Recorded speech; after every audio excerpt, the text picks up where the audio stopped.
హిందూ బంధువులారా అందరికీ జై శ్రీరామ్. మన భారతదేశంలో గణతంత్ర దినోత్సవాన్ని భారత రాజ్యాంగం అమల్లోకి వచ్చిన రోజుగా జరుపుకుంటున్నాము.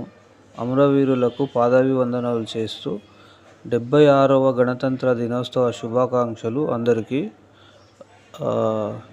హిందూ బంధువులారా, మనం అందరం కూడా దేశభక్తి కలిగి ఉంటామని మనకు తెలుసు. అయితే మన దాంట్లోనే ఇతర మతస్థులు ఎవరెవరైతే ఫస్ట్ హిందువులుగా పుట్టి తర్వాత మతం మారిన వాళ్ళు మన భారతదేశ జెండాని గౌరవించడం లేదు, మన భారత్ మాత అంటే గౌరవించడం లేదు. మరి అటువంటి వాళ్ళకు మన దేశంలో ఎందుకు? తినేదేమో మన దేశంది, పాడేదేమో పక్క దేశంది. మన ఇంట్లో వాళ్ళ ఇంట్లో వాళ్ళ సొంత నాన్నని పెట్టుకొని పక్కింటి అంకుల్ని నాన్న అనుకుంటూ తిరుగుతున్నారు. మళ్ళీ వాళ్ళకి దేశంలో ఉండే హక్కు ఎంతుందో మనం కూడా ఆలోచించాలి. ఈ గవర్నమెంట్ కూడా దానిపైన బాగా సీరియస్గా యాక్షన్ తీసుకోవాలి.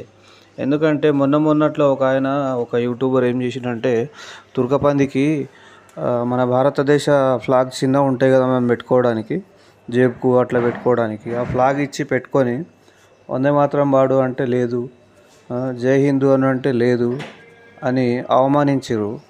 మరి అంత అవమానించేటప్పుడు మన దేశంలో ఎందుకు ఉండాలి? మన దేశ జెండానే గౌరవించలేనప్పుడు మన దేశంలో ఎందుకు తిండి తినుకుంటూ ఉన్నారు? ఎందుకు పడ్డారు ఇక్కడ పందుల్లాక? మనం అందరం కూడా ఆలోచించాలి. ఎందుకంటే హిందువులందరూ కూడా దేశభక్తి కలిగి ఉంటారని మన అందరికీ తెలుసు. మిగతా రెండు పందులు ఉన్నాయి కదా, ఒకటి కొండగొర్రె, ఒకటేమో టోపీ పెట్టుకునే పందులు. ఈ పందులకు ఎందుకు పెట్టుకోవాలి ఈ దేశంలో? మనం ఒకసారి ఆలోచించాలన్నమాట.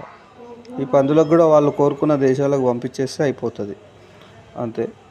జై శ్రీరామ్. భారత్ మాతాకి జై. వందే మాతరం.